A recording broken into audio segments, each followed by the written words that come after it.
Czasem mam takie wrażenie, że u mnie to w ogóle jadę w stereo, że ja mam, wiesz, słyszę przynajmniej 2 osoby w głowie, no nie? A jeszcze często trzecią, która mówi, jak to opowiedzieć na rolce w 60 sekund? Wszyscy powtarzają, że trzeba mieć dobrą relację najpierw ze sobą, żeby mieć z innymi.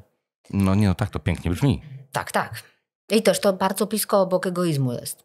I egocentryzmu. To trzeba bardzo ostrożnie z takimi złotymi zdaniami. Po czym poznasz, że masz ze sobą dobrą relację. Znaczy, że lubisz siebie? Okej. Za co się lubisz? Kiedy siebie lubisz? Rób tego więcej. Takie mamy zasady w tej terapii krótkoterminowej. Jak coś działa, to rób tego więcej. Jak coś nie działa, przestań to robić i rób coś innego. Było patologicznie. Co nie? I tam jest maska do twarzy, żel do mycia twarzy. Może widziałaś w toalecie, bo one tutaj stoją. Widziałam, zwróciłam uwagę. Myślałam, że może reklamujesz u siebie. To zaraz robisz tak. Nie, ale jakby testuję. Jestem tego produktu ogromnym fanem. To się nazywa Ball Balm. Ball co? Ball Balm. Bardzo mam dużo myśli teraz, ale...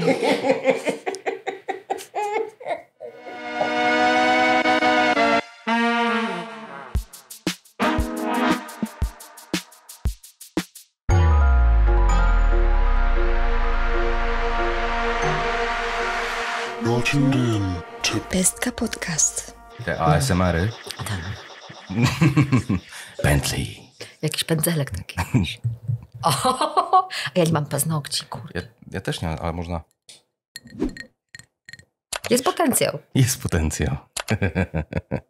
Jesteś drugim gościem, przepraszam, w tej serii nagrań, który jest profesjonalistą, powiedziałbym. W kwestii? W kwestii upubliczniania się. Biorę to za komplement. To jest obserwacja. To nie miało mieć wagi. Okej. Słuchaj, sama o sobie napisałaś, że jesteś scenicznym zwierzem. Możliwe, że to padło z moich ust, tak. Na pewno powiedziałam raczej, że kocham scenę, niż że jestem scenicznym. Dokładnie to są Dokładnie takie sformułowanie? Tak. Ojej. Na twoim Patronite tak jest napisane. A, dobra, to możliwe. Na zasadzie, co ja poradzę. Okej, tak. Nie, no tak, absolutnie. Tak jest. Kochani moi, Aga Rogala. Czy mogą być Agnieszka? Czy Aga musi być Aga? Jak ci wygodniej. Okej, ja mam siostrę Agnieszkę, dlatego Aga mówi, jak jestem zły. No to nie chciałabym, żeby ci się źle kojarzyło. Wspomnę jeszcze tylko, że bardzo jestem wdzięczny chłopakom z Paradox Media, którzy wyposażyli nas w te fantastyczne sprzęciory i dzięki temu można przepięknie zobaczyć ten fantastyczny róż połączony z pomarańczowym. Uwielbiam takie połączenia kolorowe. Tak więc dzięki chłopaki z Paradox. Kochani moi, jest z nami Aga Rogala, która jest, no właśnie, nie psychologiem. Nie. Tylko terapeutą i pedagogiem. Jest. I teraz pytanie jest takie. Jaka jest różnica w ogóle między psychologiem a terapeutą? Ale tak mnie pytasz formalnie? Tak, żeby dało się to zrozumieć. Żeby się dało to zrozumieć. Okej. Wiesz, ja mogłam zostać terapeutką w tym konkretnym nurcie terapii krótkoterminowej skoncentrowanej na rozwiązaniu, ponieważ mam wykształcenie pedagogiczne, czy pedagogiczno-psychologiczne, czyli jak masz pedagogiczne, to masz tam do czynienia z psychologią, oraz pracowałam z klientem, zanim podjęłam szkolenie w ramach terapii.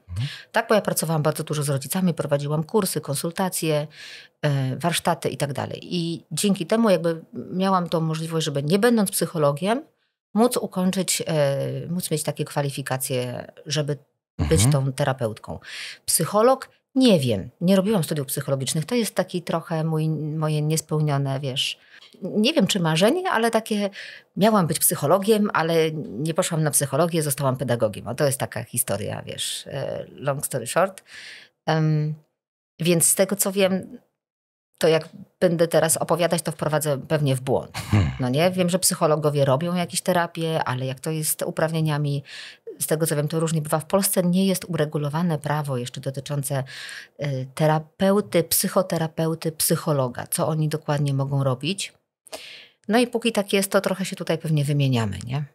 Kompetencjami. Ja muszę się przyznać do tego, że nasza znajomość taka face to face rozpoczęła się ogromnym faux pas z mojej strony, bo podałem Agnieszce zły adres. Ale dzięki temu mieliśmy szansę, żeby zamienić jeszcze kilka słów po drodze. Nie było to daleko, żebyście nie myśleli sobie. I tam padło bardzo ważne pytanie. Ja to może sparafrazuję mocno, ale na zasadzie, dlaczego ty w ogóle chciałeś ze mną rozmawiać? Tak to odebrałem. W sensie jakby, jaka jest tutaj motywacja? Dlaczego ty tutaj w ogóle się pojawiłaś? No i powodów jest kilka. Ale ja mam też pomysł na to wszystko jeszcze.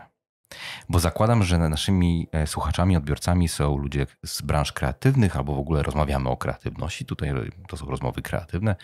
Dlatego też sobie pomyślałem, że wszelkiego rodzaju twórcy, a ty się zdecydowanie zaliczasz do takiej grupy, są też odbiorcami i warto ich posłuchać.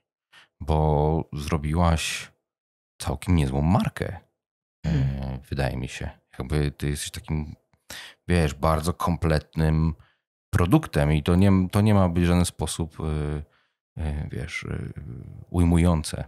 Tylko, wiesz, masz i wizerunek bardzo określony i który, ja nie mówię, że to jest wyrachowane, ale wszystko jest bardzo fajnie kompletne i ty produkujesz mnóstwo treści. Już swoją drogą teraz też chciałem się dowiedzieć, jak ty to w ogóle robisz, mając 3 dzieci, bo to może być wyzwaniem. Z autopsji to akurat wiem. No tak, właśnie. Jak to się w ogóle wydarzyło, że trafiłaś, no bo pracowałaś jako pedagog, później jako terapeuta. Tak? Nie? Ja pracowałam najpierw jako nauczyciel, w ogóle 2 lata, w nauczaniu początkowym. Później z tej pracy zrezygnowałam, wiesz, weszłam za mąż, zaszłam w ciążę, jeszcze trochę pracowałam z jakimiś maluszkami i w zasadzie pracowałam z maluszkami długie lata. Już mówię zawodowo, w jakimś tam klubie malucha, no to takie 2-3 i w międzyczasie zakochałam się w rodzicach jako grupie, więc coraz więcej zaczęłam tam robić rzeczy dla rodziców. Zakochałaś się w rodzicach, czy zobaczyłaś, że tam jeszcze jest dużo roboty po prostu? Nie, wiesz, chyba się zakochałam w rodzicach. Znaczy, jasne, że dużo roboty, ale kurczę, to będzie banalnie brzmiało, ale ja naprawdę to robię z miłości, wiesz. Ale dojdziemy do tego zaraz, bo też mam do tego też przemyślenia. Więc gdzieś mnie ta grupa tak bardzo, bardzo pochłonęła i coraz więcej robiłam jakby dla nich. No i przyszła pandemia. Ja już wtedy robiłam YouTube'a i ten YouTube, powiedzmy, to otrzaskanie się z kamerką mi tak, wiesz, zaowocowało, że mogłam się przesiąść na Zooma łatwo, jak już dojrzałam do tego Zooma. Więc zaczęłam dużo więcej robić takich rzeczy online. Gdzieś tam po drodze ten Instagram się pojawił, ale to były takie próbki, takie, wiesz, powiedziałabym, z bardzo różnej półki. Kiedy ja zrobiłam tak naprawdę tego terapeutę, to ja zrobiłam właściwie praktyka terapii, bo teraz kończę. Widzisz, tak nazewnictwo to w ogóle jest niezły numer, ale to zrobiłam, nie wiem, 2 lata temu. Tak formalnie. Tak gdzieś będzie. No tak. I w tym momencie zaczęłam robić terapię. Takie, jak to się mówi, sensu stricte. Takie faktyczne terapie, praktyczne. No, bo tak, no to z tymi rodzicami to ja naprawdę już bardzo, bardzo, bardzo długo. Okej. A tak bardziej grupowo to wyglądało na zasadzie. Ale bardziej grupowo. No, ewentualnie jakieś tam konsultacje, takie pojedyncze strzały. No.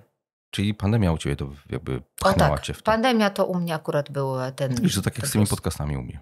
No i podcast, no właśnie. Bardzo podoba mi się to, że ja to tak widzę przynajmniej, że można znaleźć w tego typu drastycznych zmianach świata, życia. Fajne rzeczy z tego potrafią też wyjść. Właśnie na przykład Aga Rogala jako marka, jako taki w ogóle twój uśmiech, twoja fryzura i jeszcze do tego wszystkiego, ja nie wiem dlaczego, skąd ja to biorę, znaczy teraz wiem, ale różowy kolor, którego jestem ogromnym fanem też sam. Dla mnie to są takie w ogóle znaki rozpoznawcze i to wszystko jest takie, wydaje się naprawdę bardzo kompletne, jak się to przegląda. I ja jako rodzic, który też często się gubi w tym wszystkim i pojawia się nagle gadająca głowa z takim ogromnym uśmiechem, która gdzieś podtrzymuje na duchu, wiesz, i podtrzymuje na duchu to może złe słowo. Wkłada w jakieś ramy, które mają sens, życie rodzicielskie. Jest takim, wiesz, promieniem słońca. Tak poetycko powiem. O, tak wyszło. W każdym razie napisałaś książkę. Właśnie, poczekaj, ja chciałbym to wyliczyć. Jesteś zasadniczo youtuberką. Do tego wszystkiego. No, chociaż już nie robię filmów na YouTube, tak per se. No tak. Do tego prowadzisz Instagrama z rolkami, takimi pigułkami wiedzy związanej z rodzicielstwem i relacjach rodzicielskich I partnerskich. Do tego wszystkiego później masz podcast, książkę napisałaś i w tym wszystkim jeszcze prowadzisz terapię. Nie wiem, czy słyszałaś wcześniejsze podcasty, ale ja nie potrafię się oprzeć przeklinaniu często, dlatego też zrobię to właśnie w tym momencie, kiedy musi to wybrzmieć. Jak ty to kurwa robisz? No kurwa, nie wiem. Wiesz, no ja zawsze bardzo dużo robiłam. Ja wyrosłam z wolontariatu. Ja robiłam rzeczy, upraszczając, za darmo, odkąd jakoś mój charakter zaczął się kształtować, nie? Mniej więcej od 15 roku życia, więc ja zawsze robiłam dużo, miałam dużo zainteresowań, jakichś takich zajawek, w które, wiesz, wchodziłam i je tam wysysałam, póki mnie coś interesowało. Zawsze mnie ciągnęło do ludzi, zawsze mnie ciągnęło na robienie jakichś eventów, więc to wszystko się bardzo skleja. No a jak to mówią, wiesz, jak robisz to, co kochasz, to zawsze znajdziesz na to czas. Bardzo dużo pracuję, to jest prawda. Ja w zasadzie chyba pracuję trochę non-stop. I to nie wiem, jak z tego jakby wyjść, bo ponieważ granica między życiem a pracą u mnie jest tak płynna, że nawet chyba nie da się za bardzo jej wyznaczyć. W którymś momencie sobie uświadomiłam, że w ogóle to jest moja tożsamość. Nie? Ja z jednej strony to jest jakaś marka, ja już teraz jestem tego świadoma i mam to z tyłu głowy, że Aga Rogala to jest marka, a Agnieszka Rogala to jest osoba. Natomiast mimo wszystko przez długi czas, czy nie wiem, do ostatnich tam 10 miesięcy, to zawsze była ta sama istota. Więc jak ja myślę o realizowaniu siebie, jak ja myślę o swoich marzeniach, jak ja myślę o swoich planach, to ja myślę, one są zawsze gdzieś wokół robienia rzeczy, które ludzie mówią, że to są zawodowo. Tak? No dla mnie to są takie tożsamościowe rzeczy. No, a poza tym ja wierzę głęboko w coś takiego jak powołanie. Więc jestem przekonana, że realizuję po prostu swoje powołanie, a skoro tak, to dostaję siły, żeby to robić. Znaczy tutaj potrafię znaleźć też w tym wszystkim jedno ułatwienie, mianowicie takie, że, bo do tego tak naprawdę dążę troszeczkę w tym rozmyślaniu, to jest właśnie godzeniu dzieci, rodzicielstwa z tym powołaniem, nazwijmy to, albo karierą, albo już można nomenklaturę stosować różną. Jak to się, wiesz, wydarza, jeżeli to jest twoja tożsamość, no mówię, tu o tyle możesz mieć łatwiej, że tak naprawdę ta tożsamość wiąże się z rodzicielstwem, więc jest to w miarę... Co nie zawsze jest ułatwieniem. Jednolite. Okej, dlaczego to jest trudniejsze? No bo wiesz, jakby jak się jest rodzicem, to się popełnia błędy, to się ma siłą rzeczy, no, musisz. Nie unikniesz tego i wiesz, jak sobie myślisz, jestem profesjonalistką i zarazem dla moich dzieci ciągle jestem mamą, a nie profesjonalistką, która doradza innym. Więc ja też mam fuck-upy, też mam problemy z dziećmi, też mam swoje emocje.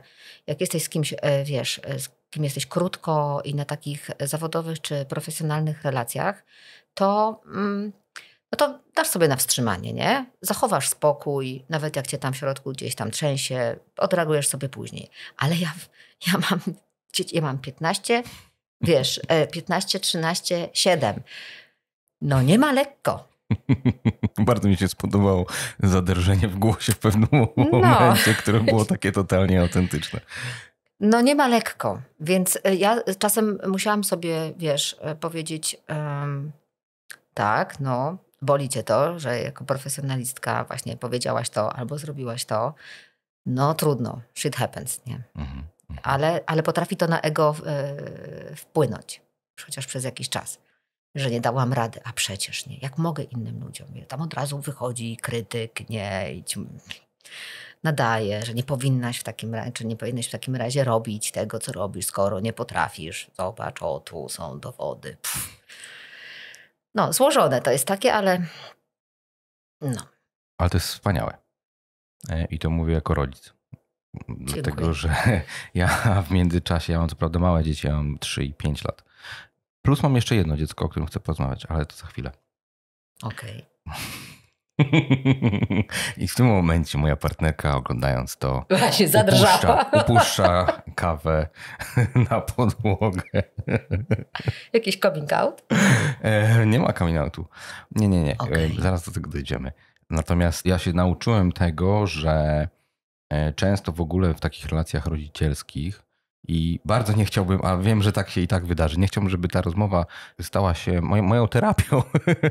Co się często dzieje? Dokładnie.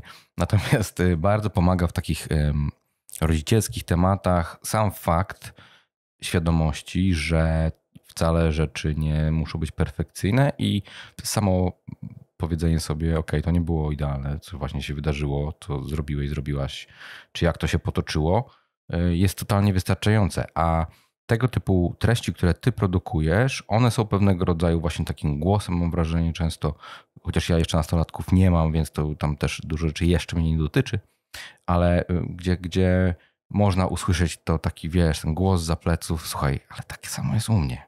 Jakby to nie jest tak, że tylko ty jesteś zjebanym rodzicem. Więc samo to jest bardzo dużą pomocą i to, że teraz mówisz o swoich jeszcze takich powiązanych z profesją czy powołaniem rozterkach i problemach przemyśleń na ten temat, jest bardzo fajne. Ja myślę, że to jest bardzo, bardzo wartościowe, nawet dla ludzi, którzy nie mają dzieci. I to jest taka rzecz, do której chciałbym tutaj dążyć i to jest cały ten, jak to się mówi po angielsku, angle, że taki kąt, pod którym ja myślę, że ta rozmowa może jednak mieć bardzo dużą wartość dla wszystkich słuchaczy, nawet tych, którzy jeszcze nie mają dzieci albo nie mają zamiaru mieć dzieci nawet. Bo jest taka sytuacja, z którą ja się zderzyłem kilka lat temu, jak sam przechodziłem terapię, która jest bardzo istotna, jak wewnętrzne dziecko. I to jest to moje trzecie dziecko, o którym wspomniałem. I wydaje mi się, że często ludzi kreatywnych ten temat bardzo mocno dotyczy, pomimo tego, czy mają lub nie świadomość tego. Dlatego sobie pomyślałem, że bardzo wartościowe może być, co ty masz do powiedzenia na ten temat, ale też w odniesieniu właśnie do swoich sytuacji, przemyśleń właśnie jako też twórcy, jako osoby zasadniczo kreatywnej, bo to nie jest tak, że ty wiesz, recytujesz książkę na Instagramie. Tylko też tworzysz rzeczy i musisz zadbać o siebie. Musisz zadbać o swoje zdrowie psychiczne jako tego twórcy, jako rodzica, jako osoby, która czuje powołanie do czegoś. Nie? Tak. Jak to pogodzić? Jakby to uprościć jeszcze bardziej. Weźmy sobie na warsztat takiego... Kolega pyta. O tak. Mój kolega ma taki problem, to mi się zdarzy. Weźmy sobie na warsztat na przykład, niech to będzie grafik. Niech to będzie ilustrator na przykład, który nie ma wcale dzieci. No i on tam ma parcie, żeby te ilustracje robić. No i często to jest tak, ja mam wrażenie w tych zawodach kreatywnych, że na przykład jakakolwiek niepowodzenie jest bardzo personalnie brane. No to znaczy, że jego tożsamość zawodowa jest tak samo spleciona z jego tą osobistą, nie? Chyba. No tak, ale to nie jest takie proste, dopóki tego nie ułożysz w takie proste jedno zdanie. Okej, i co mam powiedzieć? Jak ma sobie radzić z takimi sytuacjami? Nie, ja się zastanawiam, jak to się tak naprawdę łączy. Jak możemy dbać o swoją relację ze samym sobą. Bo to jest dużo bardziej uniwersalne, mi się wydaje, niż relacja partnerska z dziećmi. No, jakby wszyscy powtarzają, że trzeba mieć dobrą relację najpierw ze sobą, żeby mieć z innymi. No tak to pięknie brzmi. Tak. I też to bardzo blisko obok egoizmu jest. I egocentryzmu. To trzeba bardzo ostrożnie z takimi złotymi zdaniami, moim zdaniem. W sensie to świetnie brzmi i oczywiście, że powinniśmy mieć tam ze sobą dobrą relację, tylko niektórym się to myli i stawiają siebie ponad inne relacje, a to będzie ciężko wtedy być, wiesz, na przykład w partnerstwie z kimś, bo nie na tym to polega, że ma być po mojemu i ty masz się dostosować. Więc to tak trzeba by było trochę jednak zrównoważyć, tak zdroworozsądkowo. Co to znaczy? Po czym poznasz, że masz ze sobą dobrą relację? Znaczy, że lubisz siebie? Okej. Za co się lubisz? Kiedy siebie lubisz? Rób tego więcej. Będziesz się bardziej lubił, nie? Masz problem ze swoimi błędami? Tak upraszczam oczywiście, tak? No dobrze, no to jak tam u ciebie jest z wybaczaniem sobie? Jak tam u ciebie jest z samodoskonaleniem? Pracujesz nad tym? Kiedy ostatnio ci się udało popracować nad czymś, w czym jest troszkę lepiej chociaż niż było? Jak to zrobiłeś?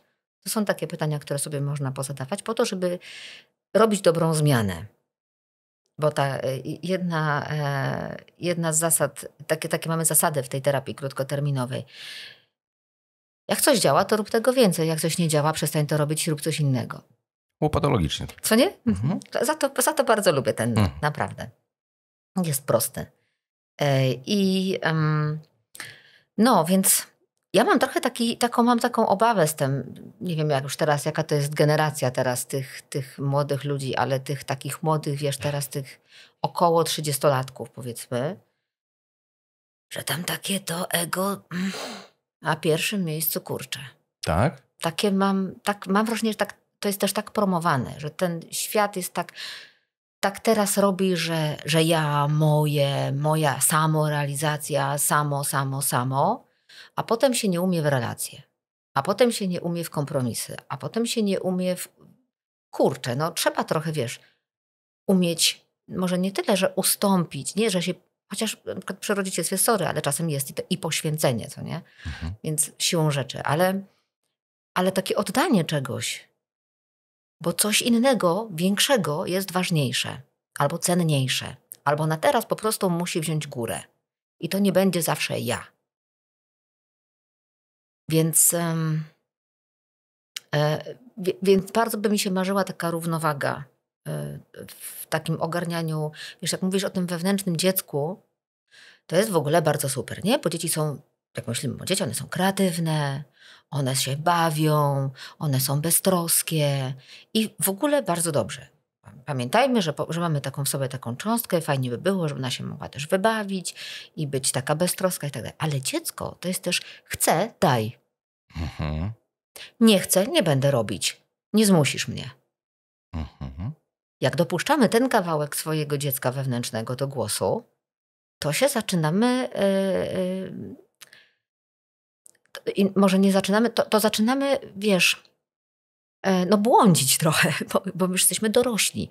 Nasz wewnętrzny dorosły powinien mieć tu coś do powiedzenia i wziąć karby tego dzieciaka i powiedzieć, rozumiem, że nie chcesz, sorry, ale teraz to zrobimy. A nie tylko go with the flow. Mam ochotę, to robię, nie mam ochoty, no to nie. I jeszcze to dziecko nie przyjmie też wcale tego, że teraz robimy to tak, tylko ono będzie panikowało, krzyczało, wrzeszczało, biło, cokolwiek jeszcze innego robiło, będzie wyrażało te prymitywne emocje, a my jako ten dorosły. I teraz cały czas mówię o wewnętrznym dziecku, nie o swoich dzieciach. Oczywiście, bo moje są aniołkami. Natomiast to trzeba jednak też wziąć pod uwagę, że to jest trudne, nie? Tak. No ale myślę, że na tym polega samodoskonalenie. Że bierzesz w karby to dziecko. Swoje wewnętrzne. I jakby tak samo jak bierzesz karby swojego wewnętrznego rodzica. Nie, bo mamy dziecko, rodzic, dorosły i tym dorosłym jesteś. Tym, który godzi te różne interesy. Tym, który mówi, teraz jest czas na zabawę, a teraz jest czas na coś innego. Ten, który jakby mądrze to ogarnia. I fajnie wspomniałaś o tym samodoskonaleniu się, ale w którym momencie jest w tym wszystkim dyscyplinowanie, a w którym jakby stawianie granic, nazwijmy to. A to chyba to samo, nie? Dyscyplinowanie i stawianie granic. Nie wiem, u mnie to tak się trochę wiąże. Tak? No. Czy samodyscyplinowanie? No jest coś takiego jak samodyscyplina. No o tym trochę źle ci się to kojarzy? Tak, bo mam duże wewnętrzne dziecko. Rozumiem, że adekwatnie. Kurczę, to nie to. U mnie samodyscyplina to jest, wiesz, coś takiego, powiedziałam sobie, że wstanę o 6 i zrobię to. Wstaję o 6 i robię to. To dla mnie to jest samodyscyplina. Albo, że nie wiem, coś tam sobie postanowiłam i pierwszego dnia będę miała ochotę to robić, ale drugiego już nie, a mimo wszystko to zrobię. To jest samodyscyplina. Dobrze, źle to określiłem, bo ja miałem na myśli taki despotyzm bardziej. czyli na zasadzie właśnie, w którym momencie ta dyscyplina staje się karą pewnego rodzaju, nie? Albo musztrą. O, to jest dobre słowo. No to chyba... Pytanie. To jest pytanie. No dobra, no to równowaga, no nie? Jeżeli masz w swoim życiu czas na to, żeby była ekspresja, na to, żeby było coś w wolności, w swobodzie, w takiej beztrosce. Ja czasem orientuję się, że doszłam, na przykład mam takie momenty, że nie jestem beztroska i komunikuję to w domu, że potrzebuję beztroski. Jak komunikujesz, że potrzebujesz beztroski? Tym zdaniem. Okej. Jezu, potrzebuję beztroski teraz. I co się dzieje? Że strzelam w mojego męża, tym on jest troszkę zagubiony z takim... Ale on przyjmuje na klatę, no. I tak przeważnie ja się zajmuję tym, żeby moja beztroska się mogła jakoś zrealizować, więc się o to tam jakoś staram. No dobrze, i co się wtedy dzieje w takiej sytuacji? Aga w domu mówi do męża, potrzebuje beztroski teraz. I co się dzieje? Myślę, poczekaj, muszę jakiś sobie przykład znaleźć, żeby wiedziała. No nie, jeśli potrzebuję tego więcej, to często nie mogę zrobić tego teraz. I tu właśnie, wiesz, tu mówi moje dziecko teraz, a ja mówię, okej, ale wiesz, mamy wtorek. Jeszcze jutro masz klientów, a potem coś tam. No i wtedy na przykład, no nie wiem, to jest wyjazd w weekend, to jest jakiś event, to jest... można przeklinać. Pierdolę nie robię. To ja mam takie zdanie, nie? I wstaję od biurka i odchodzę. Okazuje się, że w ogóle przeważnie świat się nie wali, jak to powiem. I jak to zrealizuję. No to tak, to sobie dowożę. Na krótką metę to po prostu odjeżdżam, idę, nie wiem, jeść porzeczki. A ja mam to szczęście, że mam ogród, więc sobie jak jest sezon, to ja sobie mogę po prostu olać i to dość szybko. A tak, no to widzę, że no wiesz, no relaksują mnie wyjazdy na przykład, no bo nie muszę wyjść głową z pracy, czy na przykład takie, wiesz, wieczory, piątek, sobota, niedziela, gdzie mam randkę z moim mężem, wiesz, w dużym pokoju, to są takie momenty, które mnie bardzo relaksują na przykład. I z tego nie zrezygnuję. To jest mój taki beztroski motyw. Ja myślałem, że jak mówisz o beztrosce jakiejś, to jest, nie wiem, że w tym właśnie momencie musisz wyjść w ogród i biegać nago po polanie. Trawa kuje. Ale wiesz co, mam na myśli, jakby, że ta beztroska to jest jakaś taka w ogóle ucieleśniona w jakiś taki sposób absolutnie beztroski. Nie, to ja się nauczyłam na drobiazgach. Okej. Czyli to jest kwestia praktyki też i dyscypliny. Tak. O, dyscypliny. No, nie, wiem. Rytuału. Okej. Rytuału. Mam mnóstwo rytuałów. Ja jestem człowiekiem rytuału. Czasem sobie tak myślę. To takie OCD może z tego robić też, nie? Ja lubię wszystkie swoje choroby. Kocham swoje nałogi. Więc na przykład, wiesz, moją beztroską jest to, że w niedzielę jak wstanę, to w piżamie robię sobie kawkę i idę sobie na fotel na dwór. I nie robię rzeczy, których nie muszę. To już jest dla mnie beztroska. I sobie siedzę i tą kawkę sączę. Więc ja z takich momentów naprawdę, być może właśnie dlatego mogę dużo pracować, że regeneruję się w takich krótkich strzałach, nie? Że takie krótkie, a nie, że ja muszę, wiesz, teraz wyjechać w nieznane na 2 tygodnie, żeby odzyskać równowagę. To tak to nie. Zresztą przy 3 dzieci to nie byłoby za bardzo wykonalne.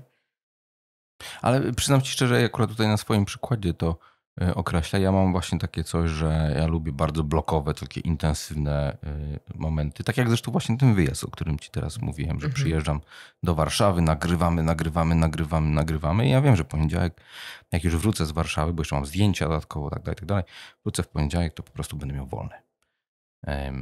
I jedno mnie cieszy i drugie mnie cieszy. Jakby ta intensywność i później to też takie wolne zatrzymanie się i dużo łatwiej jest tak to kultywować. Natomiast troszeczkę ci zazdroszczę tego, że właśnie takie małe strzały potrafią ci, wiesz, zregenerować baterię i możesz wrócić. Tym bardziej, że ja podkreślam cały czas, że to nie jest do końca tak, że ty masz pracę jak psychoterapeuta, który siedzi w gabinecie i No słuchaj, po pierwsze to u ciebie jest też dużo też takiej, tak zakładam i mnie popraw, jeżeli się mylę, dużo samodyscypliny, o której właśnie też wspomniałaś wcześniej, wymaga to tworzenie, nie?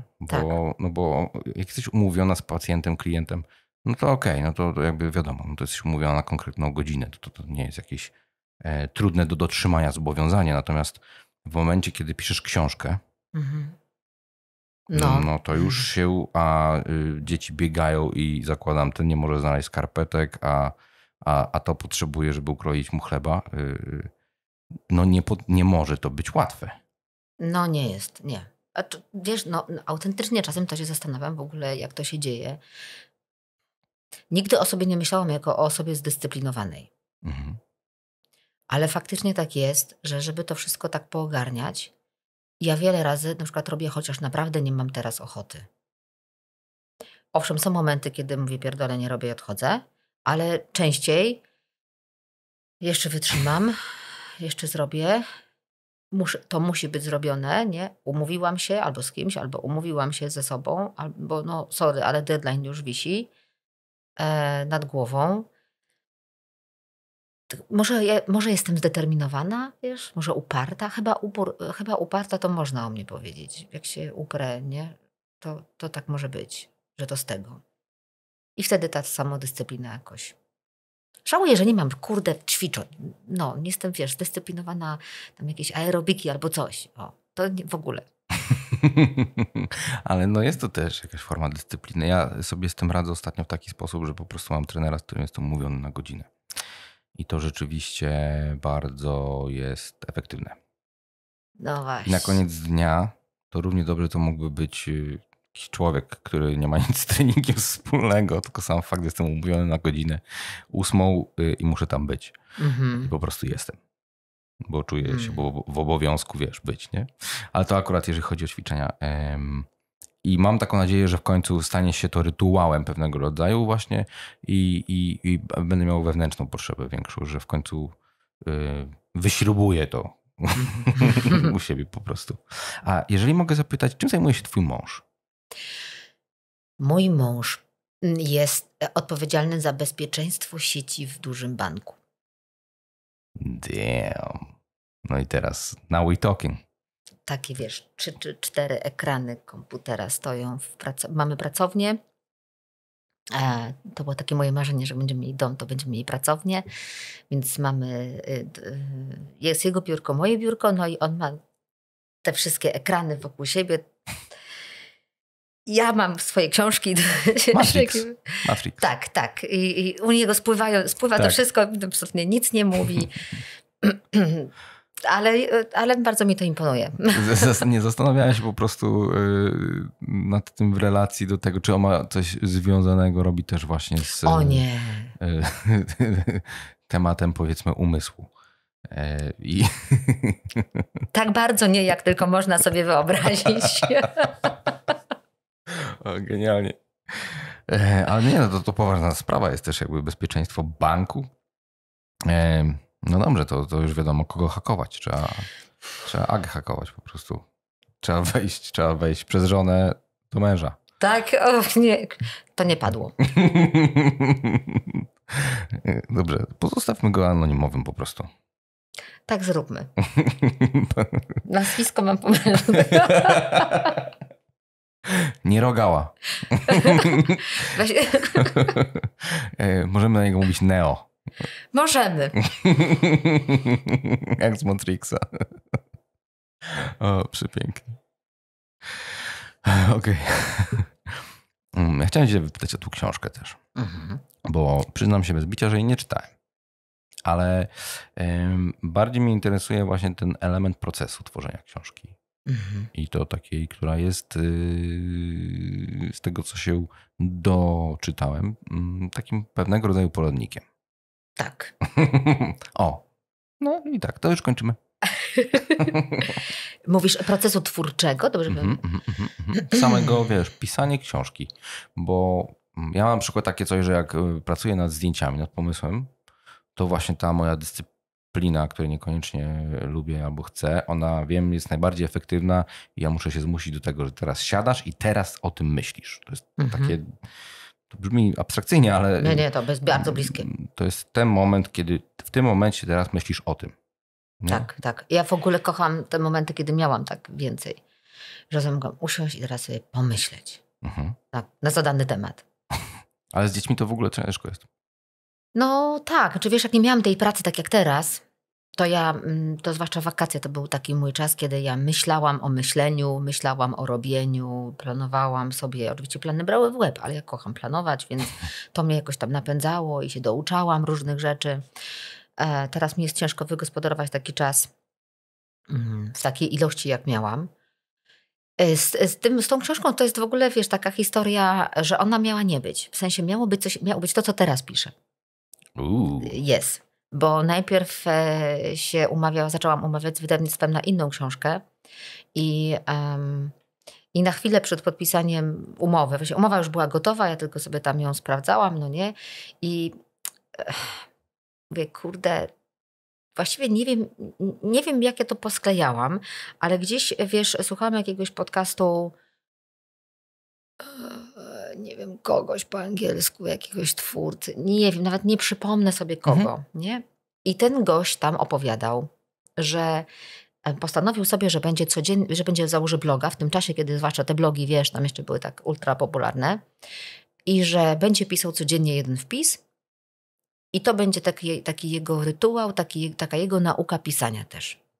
I on to zrobił i w czasie, kiedy cały ten blog był normalnie dostępny za darmo w sieci, to on to wydał jako książkę, bez żadnych zmian. I książka stała się bestsellerem. I ja mówię, okej, to taki recykling treści, nie? Coś, co się powinno robić, żeby wiecznie nie produkować. No i potem sobie tak to posklejałam, że w sumie piszę ten newsletter już jakiś czas, robię co tydzień ten tekst, który właściwie już za to płacę, no bo przy takiej ilości odbiorców, jaką mam, muszę już płacić. A jaką masz ilość odbiorców? Wiesz co, zapisanych osób na newsletter jest 16,5 tysiąca. Wow. Otwieralność mam bardzo wysoką, to fakt, bo mam prawie 50% otwieralności. Bardzo każdego, wysoka. tak. No ale jakby mimo wszystko ta 50 nie otwiera, a ja też płacę, nie? No tak. No i mówię, no dobra, no to skoro nie sprzedaję w zasadzie niczego, bo nie sprzedaję w tym newsletterze, tylko piszę, to mi musi czemuś służyć, żeby mnie motywowało, że codziennie tam, znaczy co tydzień to piszę. No dobra, no to będę sobie ćwiczyła pisanie. I potem jak się okazało, że są ludzie, którzy się dopisali na newsletter i pytają, czy mogą dostać stare newslettery, okej. I prawie zaczęłam je już, wiesz, udostępniać, po czym posklejałam tą historię tego gościa, mówię, to może zróbmy z tego książkę. I ja sobie, wiesz, teraz to będzie, nikomu tego nie mówiłam, wydawnictwie tego też nie mówiłam, bo ja numerowałam te newslettery i wychodziło mi, że tam jest ich 120. Mówię, luz, to zróbmy z tego tam 100 maili, niech tak będzie. Nie sprawdziłam tego, a zaproponowałam wydawnictwu tą zmianę. Oni mówią, okej, zróbmy to, a ja potem wchodzę w te newslettery i mówię, nie będzie z tego 100 tekstów, nie ma takiej możliwości. A już powiedziałam, że zrobię za 3 miesiące, będzie gotowe, nie? No, to taka ja. No a ile było ich? No tak wykorzystałam, myślę, że z 50. To te drugie 50, przy czym no ja musiałam je rozbudować, znaczy rozbudować nieco, nie?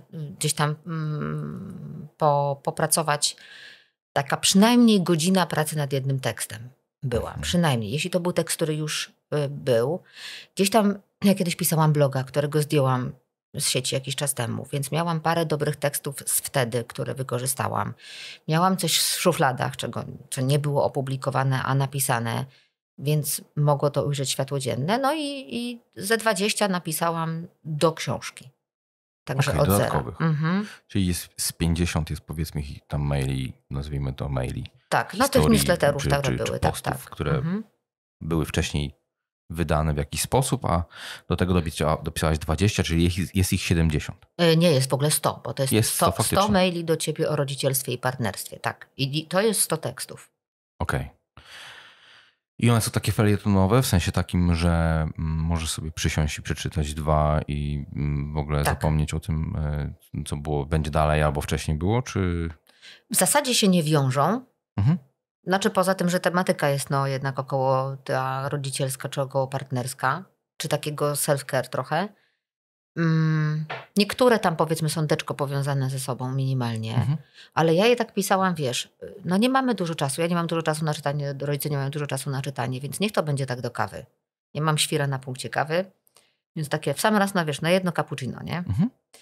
I co prawda wiem, że ludzie to czytają, tak mi piszą, że na przykład przeczytali za jednym ciągiem albo za dwoma, bo to się chyba łatwo tak czyta. Ale są tacy, co na przykład sobie dozują. Bo dostaję maile od czytelników, to na przykład postanowiłam sobie, że będzie jeden tekst dziennie, nie? I sobie tam będę o tym myśleć i potem następnego dnia następny. Więc każdy sobie czyta jak chce, ale miało być krótkimi porcjami, łatwostrawnymi, lekkimi.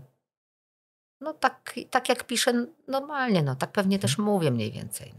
Myślę, mam takie przemyślenie, że akurat z tym dozowaniem treści generalnie, jakby dzisiaj mamy, ja przynajmniej tak to odbieram, że mamy taki natłok tych różnych treści, książki, internet, plus faktyczne życie. Mamy tego wszystkiego tyle, że musimy być bardzo ostrożni i wybiórczy w tym, co tak naprawdę decydujemy się konsumować. I staram się być jak najbardziej w tym wybiórczy i nie zaprzątać sobie głowy rzeczami, które mnie mniej interesują. Ale w związku z tym też, takim dozowaniem sobie pewnych rzeczy, mam też takie przemyślenie na podstawie dzieci trochę, ale też słyszałem historie fajne o tym, bo jest coś takiego, jest takie powiedzenie, prześpij się z tym. No nie? I nawet były doświadczenia robione, bo to akurat w jakimś podcaście słyszałem, na szczurach czy na myszach, gdzie właśnie sprawdzali, jak działa sen. I zauważyłem to ostatnio na przykład mojej córki, która się uczy jeździć na rowerze. I jest totalna awantura w ogóle, bo ona emocjonalnie tego nie ogarnia, chociaż chciałaby. I zaraz znowu próbuje i zaraz znowu jest totalna awantura. Ale zaobserwowałem dosłownie coś takiego, że jak ona ma drzemkę, po tych 2 próbach nieudanych, ma drzemkę, o ile się drzemka wydarzy następnego dnia, ona wsiada na ten rower, o te 2 próby już dużo lepsza. Tylko to jest kwestia tego snu pomiędzy. I ja to sobie przekładam bardzo mocno na swoje życie emocjonalne, profesjonalne też. Nawet był, teraz nie pamiętam właśnie, już mówiłem w którymś podcaście o tym, czy to był Newton, czy Einstein, teraz nie pamiętam. On miał w ogóle taką praktykę, że metalową kulkę trzymał w ręku. Słyszałaś o tym? Tak. I jeżeli nie potrafił jakiegoś problemu rozwiązać, to przysypiał jakby na fotelu z tą kulką w ręku, a na ziemi zostawiał metalową tacę. I w momencie, kiedy odpadał, ciało wiotczało, kulka spadała na tacę, budziła go i on się budził z rozwiązaniem problemu. Było też właśnie badanie jakieś, teraz nie pamiętam, szczury czy myszy, gdzie ten rodent latał po labiryncie i później badali fale mózgowe w trakcie tego. No i one wydawały jakiś pattern dźwięku, jakiś tam rytm dźwięku. I oni cały czas mieli te zwierzaki podłączone do urządzeń badających mózg. Coś tam. Tak, do tego właśnie. I się okazywało, że ten sam pattern dźwiękowy jest w przyspieszonym tempie powtarzany w kółko. Czyli jakby jak to było trrr, na przykład jak on sobie szedł przez ten, to później podczas snu po tym ćwiczeniu to było O. Ciekawe, nie? No. I gdzieś jest to fajnym bardzo, ja to u siebie zaobserwowałem, sen albo drzemka, nawet taka mikrodrzemka 10-minutowa jest świetnym takim patentem na zresetowanie układu nerwowego, emocjonalnego, czy też rozwiązania problemu kreatywnego. Często, że to jest, tak sobie o tym pomyślałem w związku z tym, co mówiłaś. Natomiast i tych dozowania sobie właśnie tych takich rzeczy i tego, jak mówiłaś, że któryś z czytelników postanowił sobie będzie jedną treść czytał. Ja to potrafię zrozumieć jako bardzo efektywny sposób wdrażania w życie tej książki. Miałem też takie, w głowie mi się urodziło pytanie do ciebie, Jak wygląda u ciebie wybiórczość w tych twoich rolkach? W sensie wybór tematu. Czy to jest tak, że tak mnie wkurzył ten mój syn, że muszę teraz nagrać o tym rolkę właśnie. O tym właśnie, jak się powinien człowiek zachować. No, tak też. Tak też. Aczkolwiek to nie padło. Znowu. Bo nie wolno mi mówić o tej osobie, bo to już jest jej życie prywatne. Tak, to znaczy tak, z jednej strony to jest oczywiście często podyktowane tym, co wiesz, co właśnie zauważyłam na przykład u siebie w domu i sobie myślę, a to możliwe, że inni też tak mają. I inne takie źródło rolek to jest ludzie piszą zamówienia. Dosłownie. Tak, i to jest w ogóle z jednej strony bardzo miłe, a z drugiej strony bardzo niepokojące. Dlatego, że oni piszą zamówienie w sensie, czy może pani nagrać rolkę o czymś tam. Tylko słuchaj, rolka ma minutę, max 1,5. A zajmuje 1,5 godziny. Nawet już nie na szczęście, tylko chodzi o to, że oni mają w głowie dość złożony problem raczej. A oczekują rozwiązania, które ja zawrę w 60 sekundach. No to się może nie wydarzyć. A już bardzo prawdopodobne, że się nie zrozumiemy. Bo ja będę mówiła o czymś, co ja mam w swojej głowie i streściłam do 60 sekund, a ta osoba będzie miała głęboko rozbudowaną historię w swojej głowie. No i wiesz, tutaj się możemy trochę rozjechać. No ale dobra, ale to druga rzecz to są takie właśnie, czy mogłabym o tym. Inna rzecz, no to jest taka, wiesz, jak ja rozmawiam raz, że z klientami, dwa, bardzo wiele osób pisze do mnie maile i opowiada mi tam swoje problemy, to widzę po prostu wspólne elementy. I widzę, że na przykład jakiś typ problemu, jakieś wyzwanie, jakieś słowa nawet się zaczynają pojawiać częściej. Okej, to dotyka większej ilości osób, to o tym. Okay. Plus dużo, musiałam powiedzieć, że dużo czytam. Kurde, chyba jednak czytam dużo, tylko nie wiem, kiedy ja to robię. Ale no, mam trochę tych książek przeczytanych, nie? I ja wszystko ja czytam z zakreślaczami. Dużo tam marzę. Więc gdzieś tam wyłowię, wiesz, fajną treść. No dobra, no to ktoś może nie przeczytał tej książki albo nie będzie miał czasu. To wyjmę tą treść i chociaż tyle, niech to pójdzie w świat. A ja, jak byłam na studiach wtedy, to redagowałam teksty do gazety. Albo pisałam, albo redagowałam. Przecież w którymś momencie musiałam też je pisać.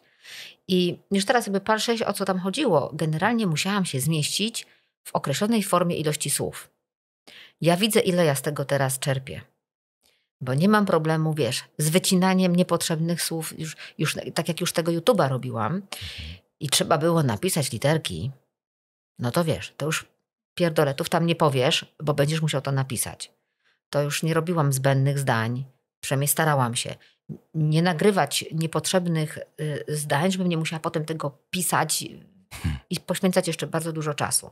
Więc jak teraz mam się zmieścić w tych 60 sekundach, znaczy robiłam 1,5 minuty, ale 60 sekund to są shortsy na YouTubie. Więc jeżeli zrobię jeden materiał, to będę miała i tu. No to jakoś mi jest tak chyba łatwiej się streścić po prostu. I wyjąć jedną informację soczystą albo dwie, nie? A nie takie o wszystkim i o niczym, albo poruszmy tu teraz wszystkie odcienie szarości tej sprawy. Skorzystajcie na tym. Macie sekundę na każdy odcień. No, a wiesz, a to jest w ogóle częsty case. Potem w komentarzach jest takie, no ale przecież nie wszyscy tak mają. No ale nie. No i o tych nie mówię. Nie? Mówię o tych, którzy tak mają. No, ale... No. Ale jest właśnie, widzisz, i fajny temat poruszyłaś jakiejś takiej odpowiedzialności za, powiedziałbym, terapeuty, czy osoby, która pracuje z poważnymi bardzo rzeczami. Bo wydaje mi się, że no musisz się czuć odpowiedzialna za to, co mówisz i treści, które tam produkujesz. Natomiast one mogą być bardzo źle zrozumiane i mogą mieć zupełnie odwrotny efekt niż był zamierzony, niż czy powinien być, albo ta interpretacja jakby też pozostawia do tyle. Zresztą kolejną rzeczą jest to, że dzisiaj właśnie, to jest takie klisze straszne, ale ten świat tak przyspieszył. O, że dokładnie, że wiesz, no my chcemy, trochę dlatego też te podcasty robię, bo chcę, żeby to była właśnie rozmowa, bo ja widzę w tym dużo większą wartość. Też wcześniej ci mówiłem, że jak nagrywałem przez kamerkę, to dla mnie to było nieludzkie wręcz. Jakby brakowało mi tej takiej jakiejś energii niewerbalnej, której się ta kamerka ona odbiera całkowicie. Dzisiaj chcemy wszystko mieć w sekundę tu i teraz i najlepiej też w ogóle rozwiązane. A jakby była na to tabletka, to ja biorę opakowanie. tak, producent śpi na forsie wtedy. Słowo daję. Wiesz, jest odpowiedzialność.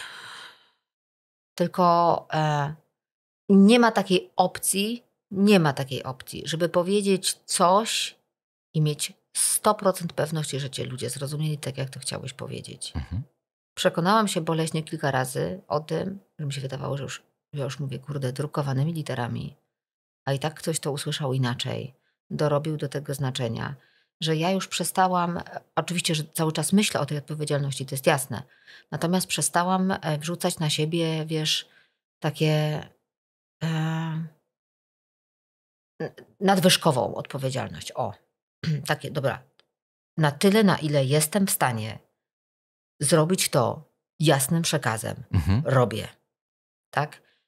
Patrzyłam na swoje teksty w przyszłości, zastanawiałam się, czy jestem w stanie się pod każdym podpisać wciąż, tak? Czy nadal to jest, jakby tak myślę, z tym się zgadzam i gdzieś tam się tego uczyłam.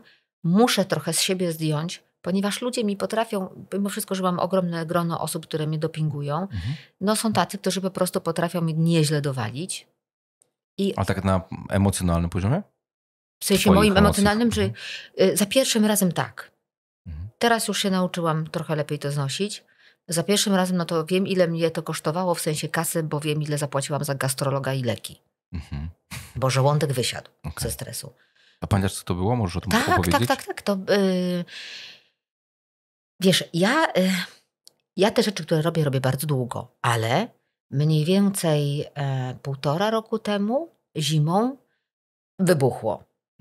To wszystko bardzo wybuchło, bo ja zrobiłam rolkę, która się zrobiła wiralem. I to była rolka zadania taty wobec małolaty. Czyli o tym, wiesz, najważniejsze rzeczy, które ojciec ma do zrobienia w życiu córki. To poszło tak w świat. To był jeszcze taki czas, kiedy te rolki, Instagram bardzo promował rolki. Tak. Więc to szło wszędzie.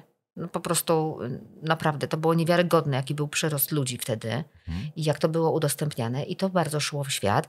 I ja zawsze widzę, wiesz, ja to widzę po tych rolkach, które mam, które są bardziej popularne.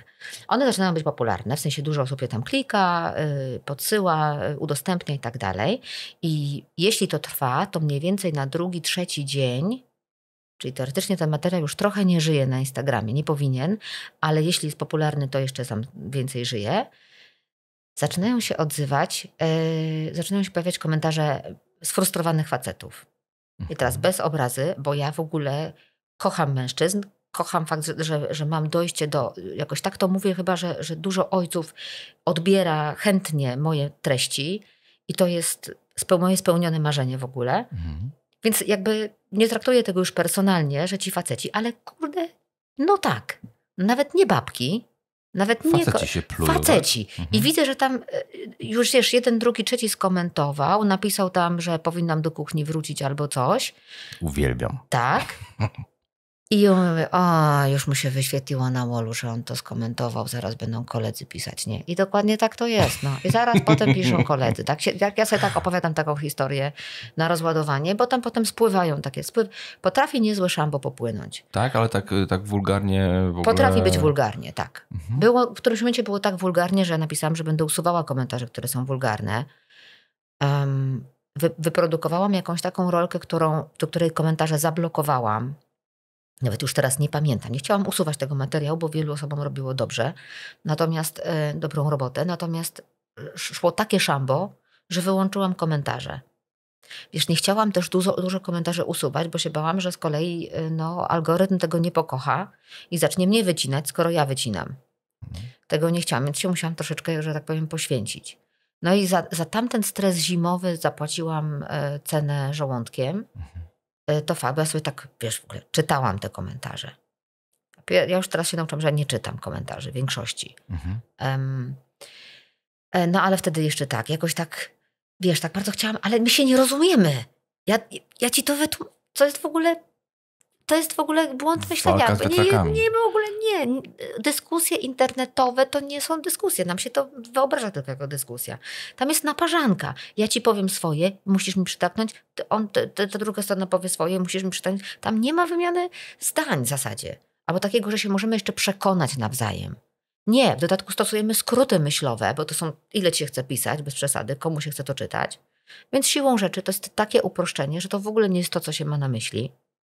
A jeszcze odbiór tej osoby po drugiej stronie to też zniekształca. Owszem, zdarzyło mi się chyba tak 2 razy, z czego właśnie raz to facet nawet do mnie napisał, że, bo ja tam coś mu odpisałam pod tym jego komentarzem i on napisał chyba 2 dni później, mówi, przepraszam, przeczytałem te rzeczy. Ja miałem bardzo kiepski moment w życiu, te 2 dni temu i tak na panią to poleciało. Napisał to w komentarzu? Nie, prywatne wiadomości. Ale nie patrzyłam, czy pisał coś w komentarzu. Okej, rozumiem. Jak mi ktoś podtruwa, to ja już, wiesz... Odcinasz się od tego? Raczej tak. No, nie sączę w siebie takich rzeczy. Kiedyś było inaczej, więc po prostu to jest moja decyzja, że nie sprawdzam, nie wracam, nie drążę. Czasem coś odpiszę, ale kiedyś słyszałam takie porównanie, nie zabrzmi to dobrze, ale to było coś tam o tym, że jak się bawisz gównem, to przy wiatraku, to wiesz, ciebie też ochlapie. Więc jak ja próbuję odpisywać na jakiś szambo, który na mnie płynie, to prędzej czy później mnie też to ochlapie. Jak odpisałam jakoś tak, że sobie pozwoliłam na taki trochę sarkazm, to mi ktoś napisał, że mi nie wypada. Chciałem właśnie powiedzieć, że na bank taki musiał być głos. A ja też wiem, że ja na przykład napiszę, wiesz, i teraz pokieruję się emocjami, coś napiszę, mi potem przejdzie, to zostanie. Już mi wystarczy, że ktoś mi kupę robi do mojego ogródka, co ja będę się tam przerzucała z tym. No trudno, no. Po prostu jak czasem coś usunę, czasem nie usunę. Już mi to tak bardziej jestem obojętna na to. A jak myślisz, dlaczego to są faceci? Dziewczyny też są, kobiety też są, żeby nie było. Może to jest temat, przy którym oni się aktywują. Bo to jest nie tak, że oni na wszystko. Tylko na przykład jak coś jest takiego, że jak jest rolka o czymś, co jest jakby ich zadaniem. I ja wtedy mam wrażenie, że ci, którzy piszą takie negatywne komentarze, to są na przykład ludzie, którzy, wiesz, wywracają oczami. No jasne, oczywiście, jak zwykle ja. Być może on słucha ciągle pretensji. Być może. Ja jakby, wiesz, ja się staram o obiektywizm. Ja nie myślę, że oni są na wskroś źli, chcą mi dowalić. Po prostu niechcący zostałam spustem. Może oni mają ciężkie życie. Jest gość, który, pozdrawiam pana bardzo serdecznie, który ewidentnie jest po ciężkim rozwodzie. I jak tylko wjeżdża temat partnerstwa i dogadywania się, to on tam zaraz płynie a propos rozwodów. Strasznie, tak.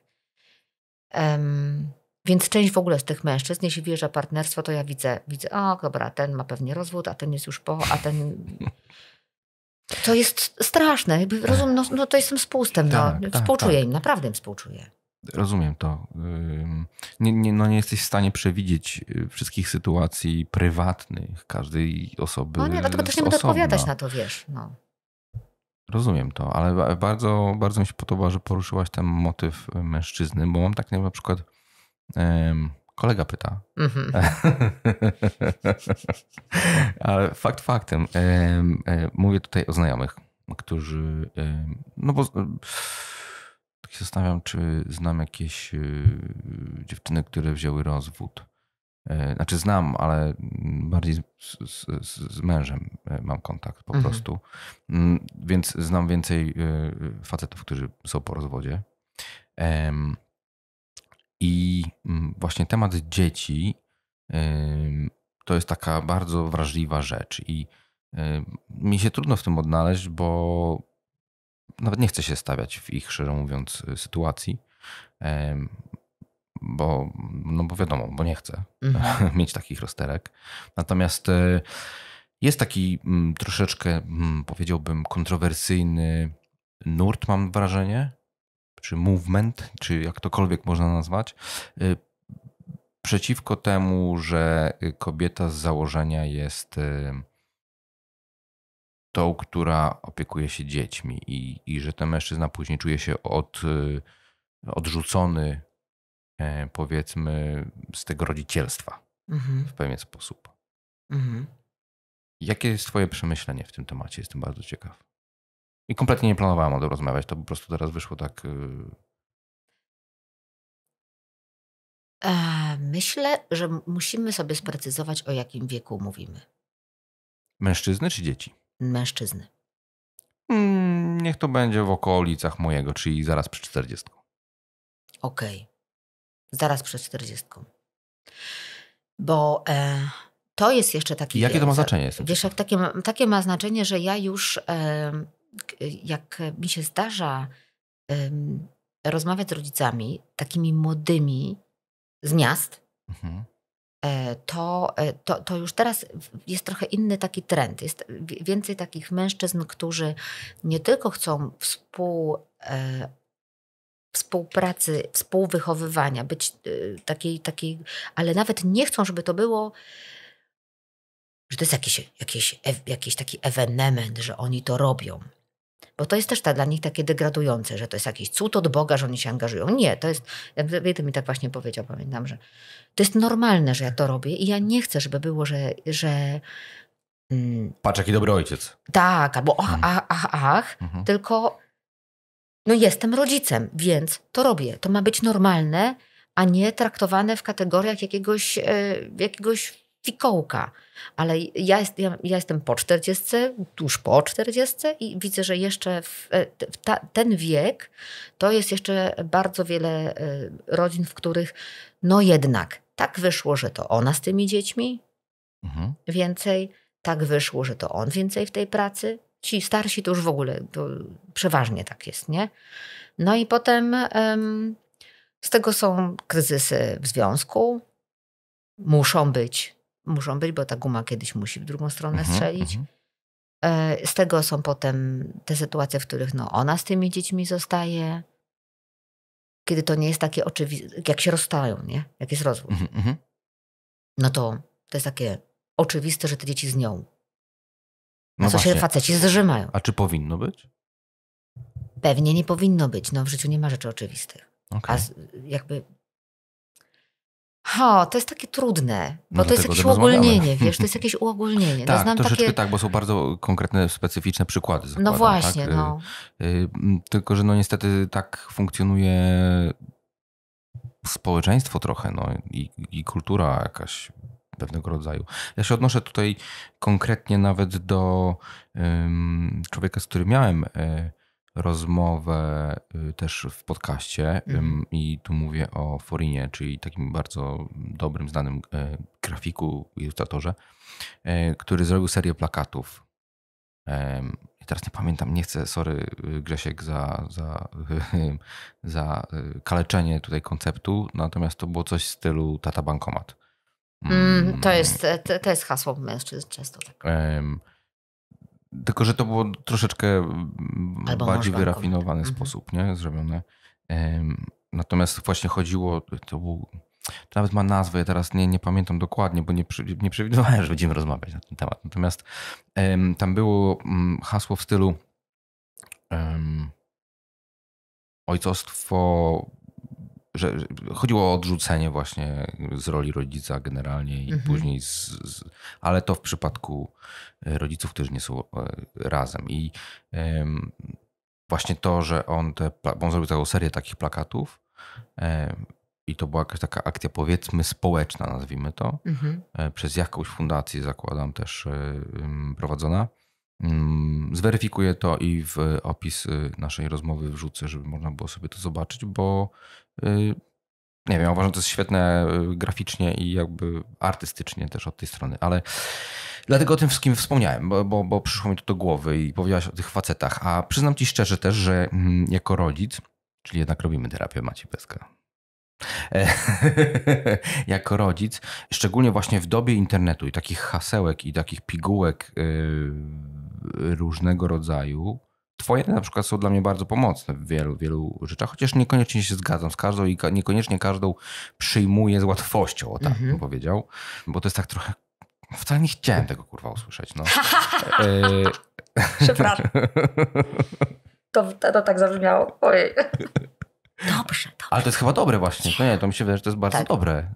Że to jest bardzo dobre, bo te trudniejsze rzeczy są finalnie bardziej wartościowe, nie? Czy mają większy impact.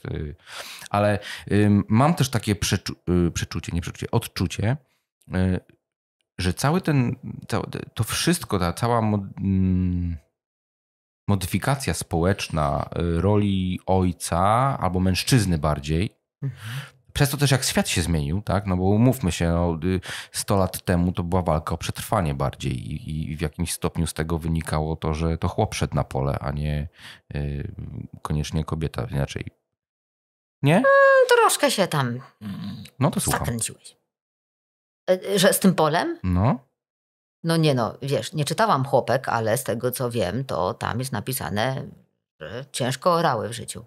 Nie siedziałeś z dziećmi w domu. Ja nie odbieram kobietom tego. Natomiast bardziej chodzi mi o takie totalne przetrwanie, że to po prostu było kiedyś bardzo trudno. Tak. To było... Nikt nie robił facetowi problemu z tym, że się nie zajmuje dziećmi. Nie? Tak nazwijmy, tak. I z tego to trochę wynikało. No, facet po prostu silniejszy przez rozmiar i w ogóle hormony.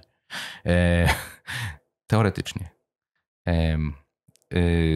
Inaczej, uważam, że kiedyś miało to ręce i nogi, żeby był podział obowiązków bardzo jasny i klarowny, który wynikał z praktycznych przyczyn po prostu tego, że życie było dużo, dużo trudniejsze. Dzisiaj mamy czas na to, żeby się zastanawiać, wiesz, czy powinniśmy jeść mięso, czy nie. A kiedyś na to nie było w ogóle przestrzeni. To jest trochę takie coś. To absurdalne pytanie by było. Tak. Mam wrażenie, że jesteśmy w takim momencie transformacji roli mężczyzny i właśnie ja jestem z takiego pokolenia, gdzie u mnie może nie było do końca w domu takiej, wiesz, takiego aż biało-czarnego podziału, chociaż był. Natomiast ja jestem, wiesz, w tym momencie przejściowym i to jest bardzo trudne, żeby się w tym wszystkim odnaleźć. O tak. I takie rolki, które ty puszczasz i mówisz właśnie, co powinien ojciec, jak to było ostatnio z córką? Zadania taty wobec małolaty. Zadania taty wobec małolaty. Ja uważam, że to jest genialne, bo to bardzo fajnie streszcza to i wiadomo, trzeba podejść do tego z dozą takiej rezerwy, ale pytanie moje jest do ciebie o to, jak ty postrzegasz ten moment właśnie takiej transformacji, w której jesteśmy w tym momencie pokoleniowo. Bo to strasznie współczuję facetom. Dlaczego? Takim w twoim wieku mniej więcej. Znaczy chyba w ogóle współczuję. Wiesz, kobiety,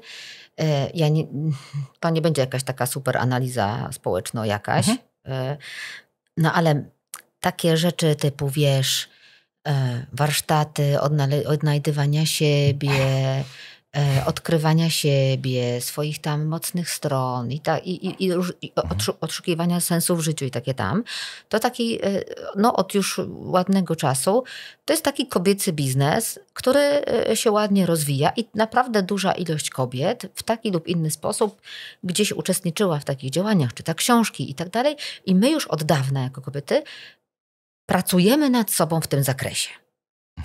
Żeby siebie zrozumieć, żeby siebie odnaleźć, żeby się na nowo opisać, żeby zdecydować, wiesz, gdzie jest moja ta macierzyńska strona, a gdzie ta kobieca, a gdzie ta zawodowa, gdzie ja się tu tam realizuję i tak dalej. Nie? Mówić o tych emocjach i tak dalej. A faceci wtedy tego nie mieli. Teraz nagle jest tak, że wam się mówi, no wiesz, ojcostwo się trochę zmieniło. Teraz powinieneś być bardziej. Mój mąż nie czyta książek pedagogicznych, to jest częsty zarzut, który ja słyszę. Jak mam zrobić, żeby przekonać męża? Są inne oczekiwania. Tak jak powiedziałeś, kiedyś nie oczekiwano od faceta, że będzie teraz zaangażowanym ojcem. A teraz to jest oczywiste, że ma być zaangażowanym ojcem. Ale jak on ma być zaangażowanym ojcem, skoro on ma w życiu przykład swojego ojca? I nie potrafi. No i z czego on ma czerpać? No nie z wzoru taty, choć tutaj to już działa autopilot. Czyli wiesz, w momencie silnych emocji działam jak To, czego się nauczyłem jako dziecko, absorbując z rodziców. A to ma się zmienić. Ale jak? Ale na co? W jaki sposób? Ja kiedyś sobie wymyśliłam w pandemii, że ja zrobię kurs dla facetów. Świetny pomysł. Prawda? Tylko żaden nie przyjdzie. Tak. Zapisało się 3. Wysłałam Ale wtedy nie było? jakąś... O Jezu, to w ogóle, ja tam chciałam uzbierać, nie wiem, z 15 osób. On miał być online, przyspieszony. W ogóle, wiesz, no po prostu to już wszystko miało być ultra turbo proste. Na koniec powinien być przejazd Lamborghini na przykład, jako taki zachęta. No nie mógł być, bo to była akurat pandemia. O, patrz, już mi się okularki zjechały. Poczekaj, muszę się poprawić teraz. Sorry. O. To nie mogło być, bo to była pandemia, ale napisałam jakąś straszną ilość maili do wszystkich facetów, których znałam, miałam na Facebooku. Wiesz, tego wyszło prawie 100 chyba. Ja byłam czułam się tak upokorzona, że piszę do tych wszystkich kolesi: hej, w ogóle robię taki kurs, może się zapiszesz? I ja potem odkryłam, że to po prostu do dupy sformułowałam, bo ja tam w opisie byłam, no wiesz, jak masz problem z tym, z tym i z tym, to na tym kursie sobie o tym pogadamy. Ale faceci nie mają problemu. Właśnie. I dopiero jak odczytałam chyba 2 czy 3 odpowiedzi takie w stylu, no jakbym miał problem, to bym się zapisał, ale ponieważ nie mam, to luz. To luz, tak. Powodzenia. No to mówię, aha, dobra. To daj znać, którzy mają problem, bo wtedy będę wiedział, udać. którzy są słabsi. Dokładnie. No, to czujesz to właśnie, no to jest właśnie to. No więc to absolutnie nie poszło.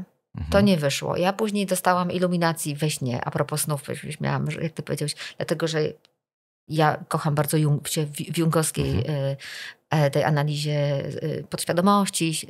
Ja bardzo pracuję na swoich snach. W dużym takim skrócie. Czerwoną księgę czytałaś? Nie. Inne rzeczy czytałam. Szaleństwo. No wiem, ale już po prostu nie mam na to czasu. Ale kurczę, tyle zwrotek, ile ja zrobiłam w życiu dzięki snom, to w ogóle mała bania. W każdym razie, wiesz, jak mi się przyśniło potem, że idę drogą i widzę 3 kolesi, ale takich, wiesz, wielkich facetów. Oni stoją oparci o jakiś parkan. Są łysi. Nie wiem, czy to ma znaczenie. Wysocy. Smutni i w kieckach. I w kieckach? Tak. No, przepraszam, to jest sen. To jest sen. Aha, okej. Tak, wiesz. Myślałem, że to jest faktyczne. Ja pierdolę. Wiesz co? Bo po prostu ta seria nagrań jest taka, że z każdej rozmowy jest, przepraszam, to jest szybka dygresja, wychodzi jedna scena, z którą się śmiejemy, że to jest scena z filmu, która po prostu musi być wykonana w jakiś sposób artystyczny, przeniesiona dalej. Jakby w jednej rozmowie była scena, gdzie siedzi para w trakcie pandemii z maseczkami, oglądają film dokumentalny o Helmucie Newtonie, więc na ekranie są 2 kobiety z ogromnym owłosieniem łonowym nago, które są aresztowane przez policjanta, bo jest takie zdjęcie Helmuta Newtona. I w tym momencie policja wyprowadza kobietę, która nie miała maseczki z kina za to, że nie miała maseczki. I ten policjant się patrzy na to zdjęcie, na tych policjantów z tymi kobietami. Jakby rozumiesz, jaka to jest w ogóle filmowa scena. I Totalnie. Teraz ty mówisz o tym, No. 3 facetów łysych w kieckach, smutnych opartych. Przecież to wszystko po prostu jest jakiś film Tarantino, nie? Przepraszam, to była dygresja. Kontynuuj o tym śnie. Ale wiesz, myślę o tym, nie, a jechałam wtedy autem na szczęście sama i wiesz, myślę, co to znaczy? Nie? Przepraszam, śniło ci się, jak jechałaś autem? Nie, już wtedy jechałam autem, już po nocy. Okej. Nie? I analizowałam ten sen i nagle, kurwa. To można. Zakrzykłam. Zakrzykłam. Przepraszam, kobiecie nie wypada. Być może. I do mnie to po prostu tak. Ja ich wszystkich chciałam w kiecki poubierać. Na twoim płaszczatach. Tak. Znaczy, ja im zaproponowałam coś dla mam. Ja z nich chciałam zrobić dobre mamy. Rozumiem. A to zupełnie nie tak.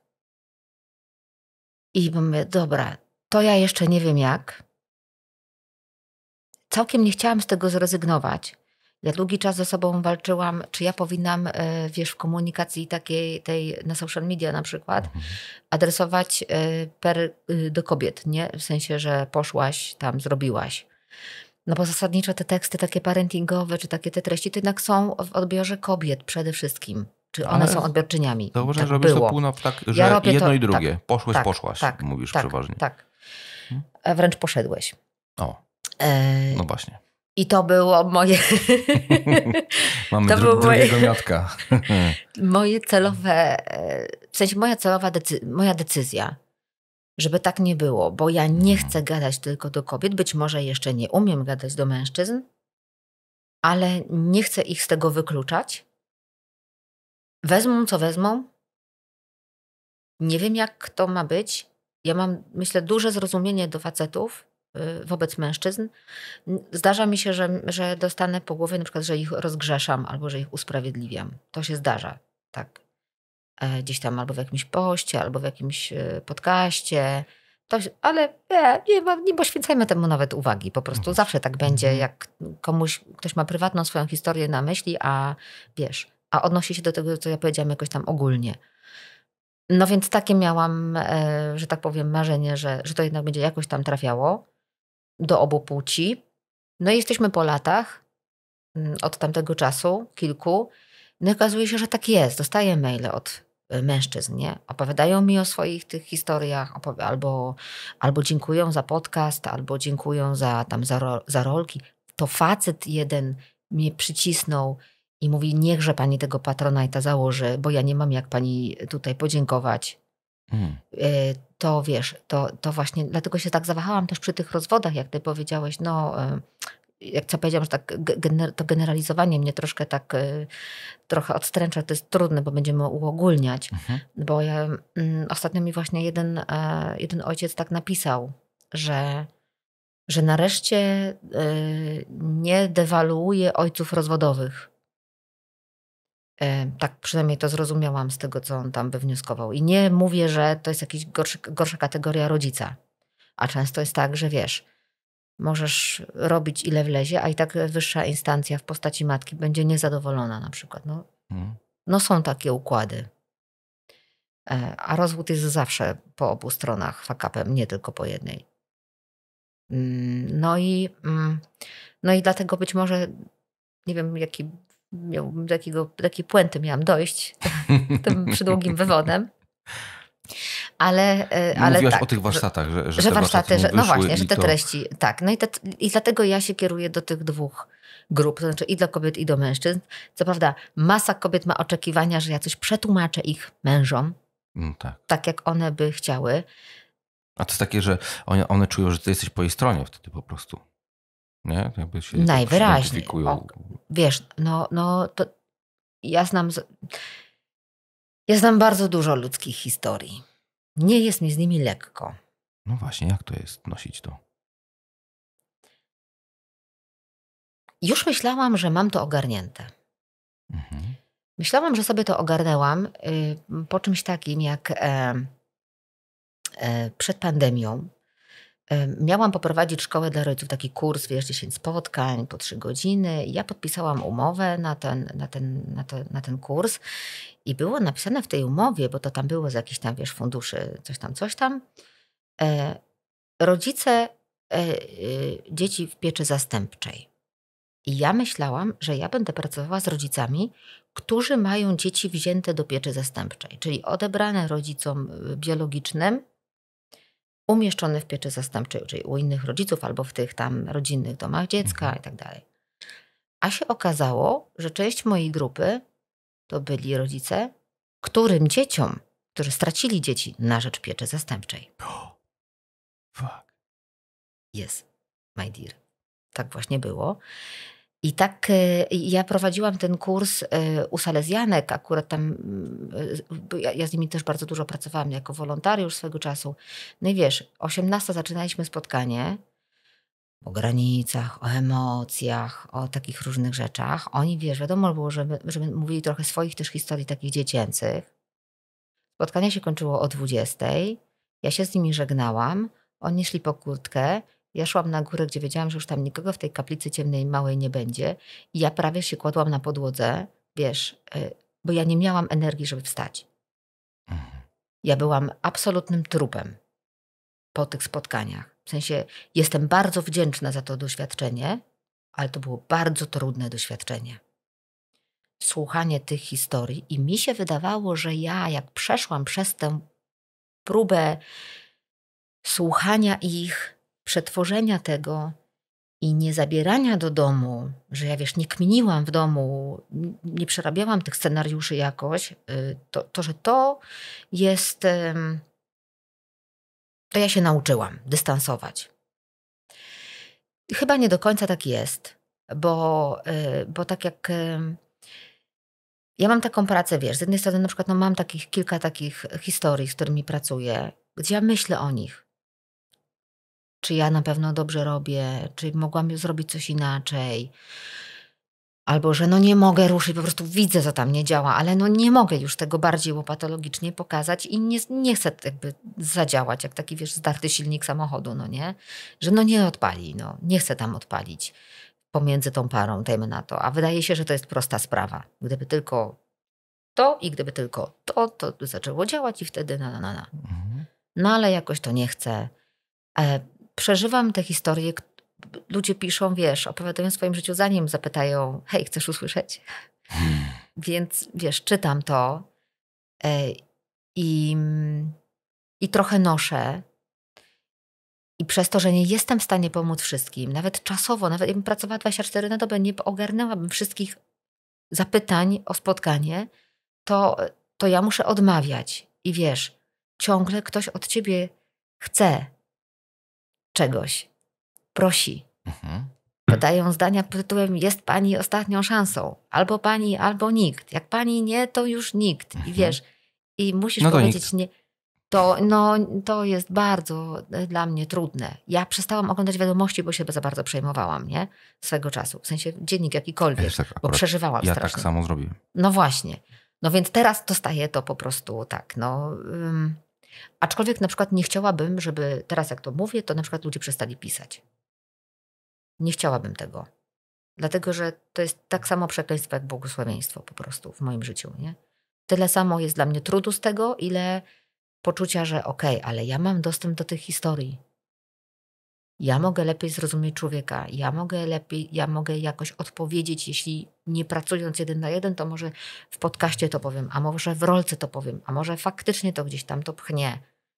Ja kiedyś sobie marzyłam o tym, że jakbym mogła mieć jakąś super moc, tak sobie mówiłam, to chciałabym słyszeć ludzkie myśli.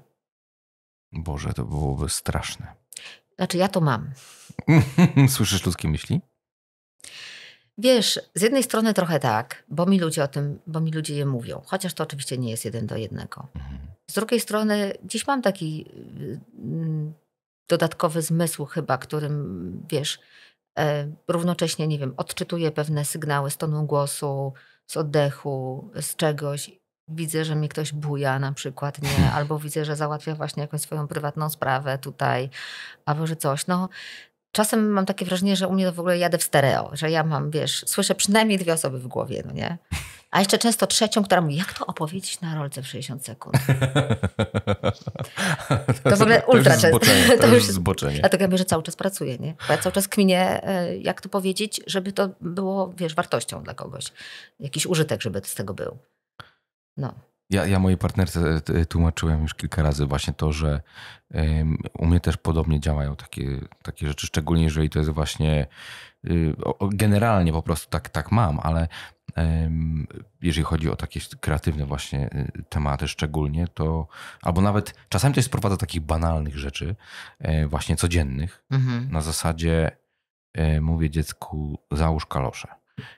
I to nie jest tak, że ja patrzę, bo pada deszcz, tylko ja sobie już to 4 razy, 3 różne scenariusze przerobiłem i stwierdziłem, że najbardziej efektywny z tych scenariuszy będzie to jednak, jak założę teraz kalosze.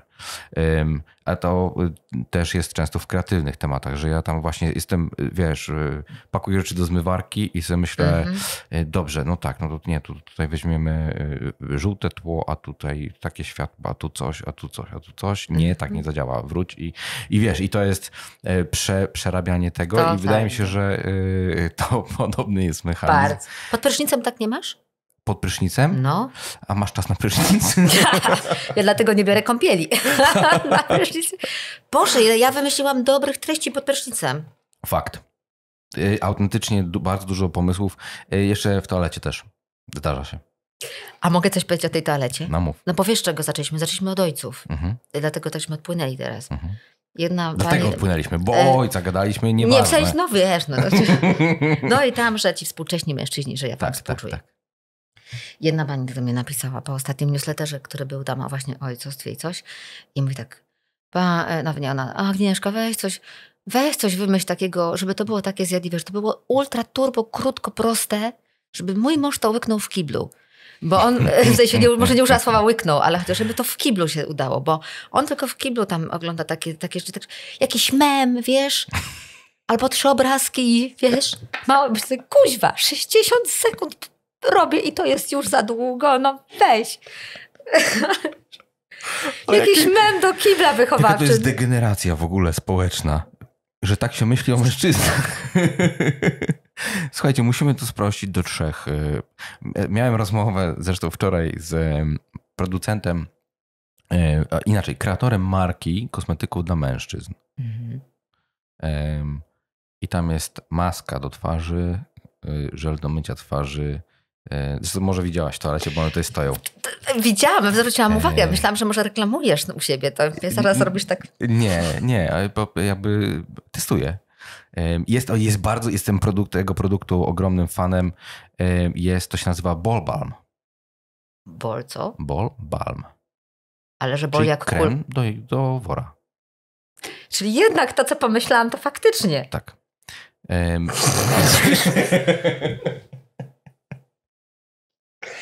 Umarłam, przepraszam. A to myślisz, że faceci nie łykną tego? To jest na pewno potrzeba wasza. Ja to szanuję. To jest totalnie potrzeba, która nigdy nie wiedzieliśmy, że ją mamy. Właśnie. To jest naprawdę, ale autentycznie. Będę płakać. Autentycznie to jest ta potrzeba. Apeluję teraz do wszystkich facetów. Po pierwsze, zwracajcie uwagę na to, co mówi Agnieszka o ojcostwie, dlatego że to jest bardzo ważne. Po drugie, to wy jesteście przykładem dla swoich córek i przyszłych ich partnerów, dlatego to jest turbo istotne, żebyście się nimi zajmowali w odpowiedni sposób i to wraca do Agnieszki. Natomiast po trzecie, smarujcie sobie jajka specjalnym kremem. On jednak umie w kompilacji, nie? Poważne treści, a na końcu taki żarcik. Staram się. I to nie był żarcik. I to nie był żarcik. Coś na lekko. Ty niepoważnie. Coś na lekko, że tak powiem. Coś na lekko, że tak powiem. Tak zrobiłaś? Zauważyłaś? Zrobiłam to celowo. To nie zaszło. Fantastycznie. Wszystkiego się wybrę. No, my to mamy na 4 kamerach. Więc zasadniczo może być ciężko. W każdym razie, kończąc, i wiesz co, kończę tylko dlatego, że wiem, że musisz być po swoje dzieci. Tudzież wracać do domu. Yes. Bo bardzo fajnie nam się rozmawia i ja tutaj myślę, że moglibyśmy dalej tu jeszcze popłynąć z kremem do jaj. Natomiast i nie tylko. I z poważnymi tematami też. Boli mnie strasznie to, że wyśmiałaś krem do jaj. Ja uważam, ale ja nie wyśmiałam. Wyśmiałaś. Mam to na kamerze.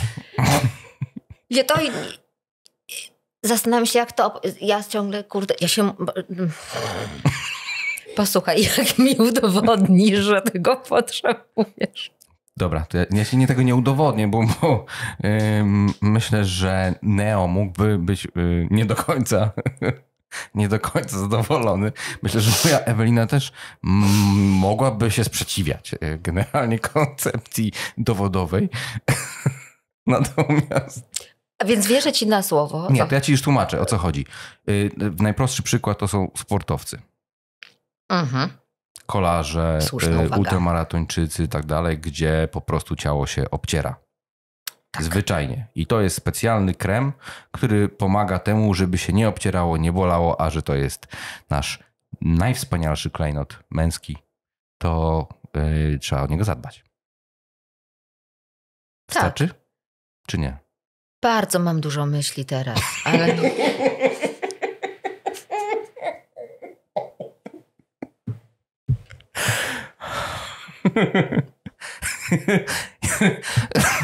Ja czułam, że to będzie dobra rozmowa. Naprawdę, wiesz? Tak, że to nie będzie tylko wokół parentingu. Jak wrażenia? Zacne wrażenie.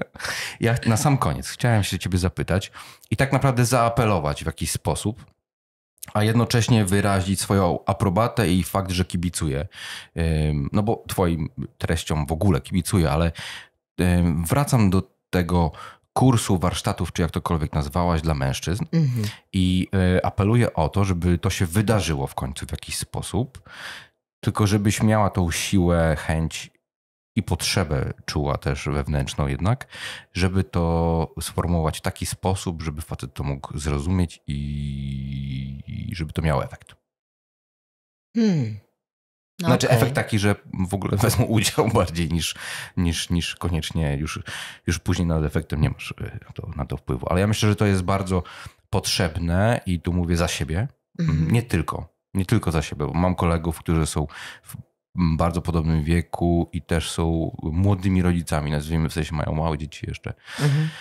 Bo te dzieci jednak w związkach bardzo dużo zmieniają i w ogóle rodzicielstwo jest to kamień na kamieniu inne. nie zostaje ze starego. Tak. I w ich imieniu myślę, że też apeluję o to, bo po prostu ja widzę, że jest taka rzeczywiście potrzeba, bo jest to taki moment transformacji właśnie, gdzie trochę nie wiadomo, jak się w tym wszystkim poruszać i mam nadzieję, że po prostu uda tak to zrobić, żeby ci faceci założyli te sukienki. Oj! Nie. Mówię o tym śnie. Odwołuję się No do snu. wiem. Niech oni zdejmą sukienki i będą równie spoko. O.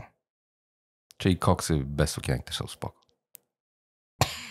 Dziękuję ci, Agnieszko, ogromnie. Dziękuję ci też za nagranie. Na sam koniec chciałem tylko pokierować wszystkich słuchaczy do twoich treści, które można znaleźć na agarogala.pl. Jest. Można też kupić twoją książkę, która się nazywa jak? Poukładaj to sobie w głowie. 100 maili do ciebie o rodzicielstwie i partnerstwie, taka różowa.